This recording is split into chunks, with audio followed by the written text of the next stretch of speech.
All right, so here is Ball Animal 3 I found in the trash with a new used bin. This filter I got out of this other canister. This one cleaned up pretty well. I washed it out at the sink. It's a little discolored in here, but as far as I can tell, it's clean. Was clean water coming out of it when I was done. Let it dry for a couple days. Seems to be in good shape. Overall, this bin is not that bad a condition for $30. It's in really nice shape. Everything still works on it. I do have a new filter for another Dyson that I bought, I don't know how long ago, that I've restored and fixed up. And I think I sold that one. I think I did a video on it. It was a Ball Animal 2. Anyways, this is a Ball Animal 3, so there are some differences. Got some random cattage coming over. But first, before I really commit to using this thing, I have to replace this filter. This thing isn't horrible. It's really not. But I've got this brand new filter. I might as well just use it as I have some help. But you can see the color difference. This is an OEM Dyson filter. This one's aftermarket. Same size and everything.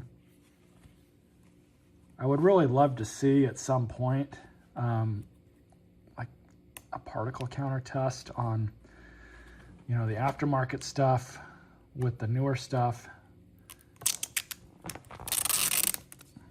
If you buy these OEM filters from Dyson, they're really expensive. And of course, you find these filters online, they're cheap. You can get them in a 2-pack for basically less than you would pay for one of those. But we'll go ahead and slide this thing on as I have some help from my supervisor.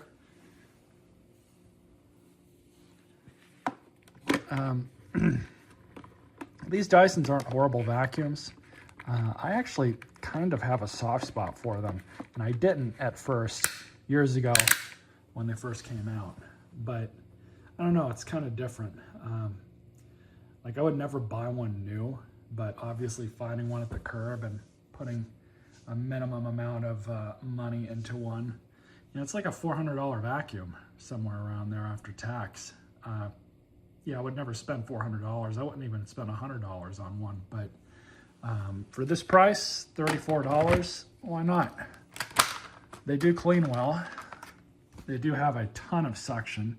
These things generate so much suction, it's ridiculous. They do filter the air very well, as long as you keep them maintained like anything else. The main stuff isn't hard to service. Filter changes are pretty straightforward.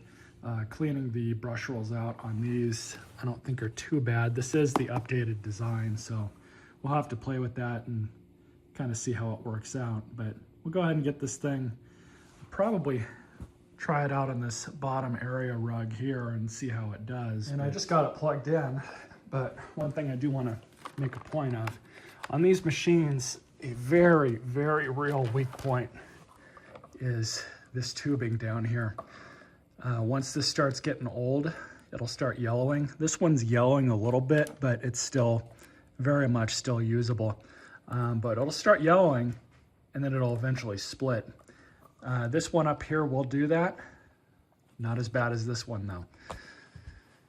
So that's one thing to watch out for. These newer brush rolls they seem to be decent from what I've read. As time goes on, we'll see how long these bristles last. I know on the older machines, I think it was the black bristles that just did not last at all. So I'm actually about to meet somebody to sell this thing, and I figured I would give you guys kind of a finishing thoughts part of this video.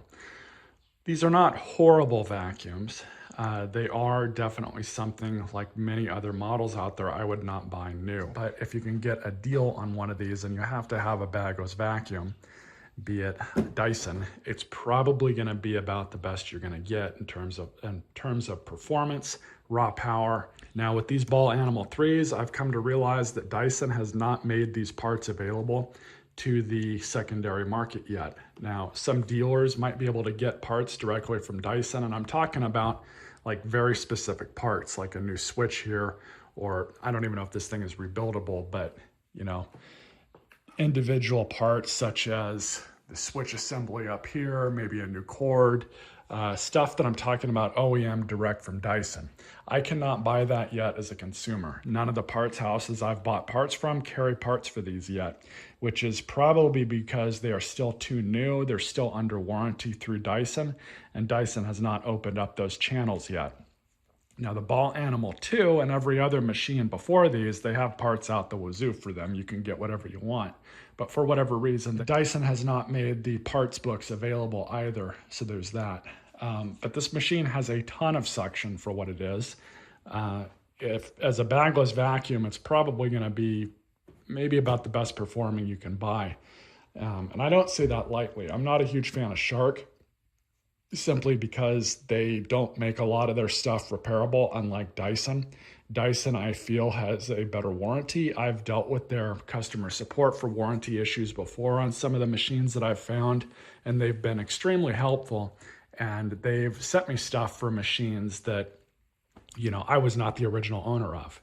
So it's something to take into account that their customer service is actually pretty decent. I've personally come to find out on my own. Being that this is a Dyson, you do have some of the Dyson issues. I've seen a lot of these bends at the curb where these handles break off, and you can say this is customer neglect, customer abuse. You'd probably be right. But parts of these things are delicate. But overall, the machine, even though a lot of this stuff flexes, that's actually a strength. And what I mean by that is if you have a rigid, cheaply made, cheaply constructed vacuum, they will break a lot more when tolerating or putting up with consumer abuse. Dyson does test their machines very well and puts them through a lot of trials dealing with customer abuse and the overuse of certain things, certain features. You can watch their videos on their channel here on YouTube about that. It's actually very interesting how much testing they do. Dyson does have its faults like any other machine. I'm not really a Dyson hater. I just don't like the pricing structure. But you do get their technology, if that's something you care about, with that price. And a lot of that is making up for the R&D, probably some of the marketing, unlike Shark, which is mostly just marketing at this point. But all in all, these are not horrible machines. If you could find one used, find one for cheap, or find one at the curb like I did with this one, I would definitely pick one up. Another nice feature is you get pretty much the entire use of this brush roll area. You don't have really anything as far as, you know, a belt sticking out on one side. This side's a little bit wider than this side, but that's not a big deal. You get about 10 inches of usable floor head here, which would be nice if it was a little bit wider, but really similar to a lot of other machines on the market. I believe it is bigger than Shark's. There are some things that they did change with these, with the power nozzle. You have a welcome addition here with allowing more suction in. Set it to here, and this will allow you to pick up small debris because there are two openings here at the bottom, and they close and open with the use of this switch. Now, all the way to the right is for bare floor, so that's going to be a ton of suction. You don't want to use that on carpets. But they've made it a little bit easier to get these nozzles off. Not that they were difficult before. The other models had that C-clip type plastic piece here that you would just pull off. These actually have an integrated clip on them, so that's not too bad. This machine came with the long crevice tool, came with the dusting brush, and I believe it came with a couple other attachments, but they were not with the machine when I picked this up. Only this one was, if I remember right. This one I found in front of another house at the curb, and I recognized it was one that was supposed to go with this machine, so I grabbed it, and here we are. One other point of contention with these that you will have to deal with are these rear hoses and the changeover hose cracking over time. Both of these are still good, but in 2 or 3 years, it's probably going to develop a split down here. There's no way around that. There's really no way to stop it, unfortunately, but it is something to be wary of. They're not difficult to replace on your own. There are tricks to get those things out. It is something to kind of plan for 4 or 5 years down the line. I've seen those hoses split fairly quickly. And like I said, there's no way to prevent it. And it's not just Dyson, it's also Shark, it's Hoover, it's Bissell. A lot of different companies are using these hoses now. This is a newer Bissell, a Power Sense, and you can see it's got the same material on it. This will eventually crack.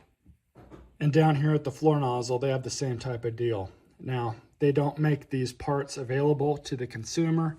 You can probably size it up and buy the correct size hose. I've not had to do that yet with any of these machines that I've picked up. But a lot of the times the aftermarket will take care of people and you'll be able to find these hoses.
Well, a decent amount of dust. Not a whole lot though. Seems to run all right. So I hope you enjoyed this quick video on this machine, kind of putting new filters in it and new bin. This is a machine that's worth me selling on to somebody else. So I don't really do it too much, but I do sell machines on Facebook Marketplace every now and again. And this one I've got up for $100 and the person that messaged me really wants it. So stay tuned for more videos.